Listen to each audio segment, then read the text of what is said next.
हमें मानहुआ के स्टार्टिंग में दिखाया जाता है कि रिकार्डो बोल रहा होता है कि क्या वो तुम थी बियांका जिसने मारिया को जहर दिया। बियांका बोलती है कि हाँ रिकार्डो, तुम सही हो। अगर मारिया नहीं रहेगी तो सब सही हो जाएगा। वो मैं ही हूँ जिसके साथ तुम्हें होना चाहिए, ना कि मारिया। मारिया बहुत चालाक है जिसके जाल में तुम फंस गए हो और तुम सोच नहीं पा रहे हो। मुझे तुम्हें बचाने दो। रिकार्डो बोलता है नहीं बियांका, मैं तुम्हें बचाऊंगा, और वो अपनी तलवार से बियांका को मार देता है। रिकार्डो बोलता है कि तुम्हारा फॉर्मर फियांसे होने के नाते मैं तुम्हें मार दूंगा ताकि तुम कोई और गलती ना कर सको। नेक्स्ट सीन में हमें दिखाया जाता है कि बियांका अभी जिंदा है और बिल्कुल ठीक है, और वो चिल्ला रही होती है कि ऐसा नहीं हो सकता। वो एक बुक की तरफ देखकर बोल रही होती है कि ये किस तरह की बुक है। मैंने तो इसे ये सोचकर लिया था कि ये एक सिंपल हिस्ट्री की बुक है जिसमें हीरो का नाम मेरे फियांसे के नाम से मैच हो रहा है, लेकिन फिर बाद में इसमें मेरा भी नाम आ गया है। मैं स्प्लेंडर एम्पायर के फेमस मार्क्वेस एंड मार्शनेस क्रॉफोर्ड की एकमात्र संतान हूँ। मुझे लगा था कि मैं हीरोइन हूँ,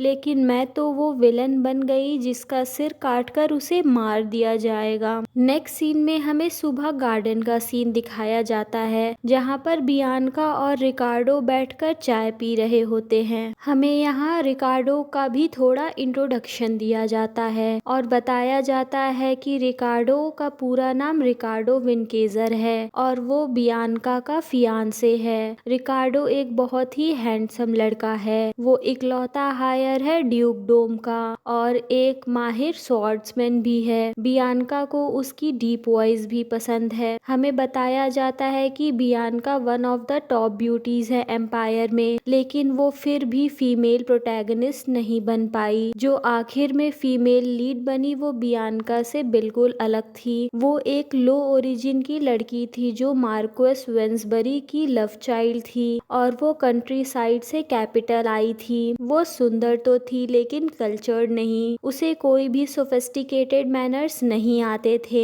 बियांका ने डिसाइड किया कि वो हार नहीं मानेगी एक कंट्री साइड लड़की से जिसके बारे में उसे कभी नहीं सुना। रिकार्डो ने कभी उसे प्यार से ट्रीट नहीं किया, लेकिन उससे नफरत भी नहीं की। लेकिन इस बुक में उसे एक ऐसे इंसान की तरह दिखाया गया है जो दूसरों से बहुत प्यार करता है, लेकिन ऐसा कभी उसने बियांका के साथ बिहेव नहीं किया। बियांका से बुक का वो चैप्टर नहीं मिस हो पाता जहाँ पर रिकार्डो और कंट्री साइड गर्ल इंटीमेट होते हैं, और वो उस चैप्टर को बार बार रीड करती है ताकि उससे कोई भी डिटेल मिस ना हो। यही सोचकर बियांका ब्लश कर रही होती है तो रिकार्डो उससे पूछता है कि बियांका तुम्हारा फेस इतना रेड क्यों हो गया है। बियांका बोलती है कि कुछ नहीं, बस ऐसे ही। फिर बियांका रिकार्डो से पूछती है कि किन कंडीशंस में वो किसी को मारेगा, जिसके रिप्लाई में रिकार्डो बोलता है कि वॉर के टाइम और जब कोई उसके पसंदीदा इंसान को चोट पहुंचाने की कोशिश करे। ये सुनकर बियांका पेल हो जाती है क्योंकि उसने जेलसी के कारण मारिया को मारने की कोशिश की थी। बियांका को पेल होते हुए देखकर रिकार्डो बोलता है कि बियांका तुमको रेस्ट करनी चाहिए। नेक्स्ट सीन में हमें दिखाया जाता है कि बियांका बुक स्टोर गई है जहां से उसने वो बुक परचेज किया था, लेकिन बुक स्टोर का मालिक बोलता है कि ये बुक उसके शॉप की नहीं है और उन्होंने ऐसी कोई बुक नहीं बेची। बियांका वो बुक लेकर वापस आ जाती है। नेक्स्ट सीन में हमें दिखाया जाता है कि बियांका की मेड उसे तैयार करने के लिए आई है क्योंकि सर वेंसबरी ने एक चैरिटी डिनर ऑर्गेनाइज किया है। बियांका सोचती है कि उसे अब इस बुक के बारे में और नहीं सोचना चाहिए और ऐसा नहीं हो सकता कि सर वेंसबरी जैसे एक जेंटलमैन की कोई इलिजिटिमेट चाइल्ड हो और रिकार्डो उसे इस इलिजिटिमेट डॉटर के लिए छोड़ दे। बियांका एक रेड ड्रेस पहनकर डिनर में जाने के लिए तैयार है। अब हमें नेक्स्ट एपिसोड में पता चलेगा कि आगे क्या होता है। So stay tuned.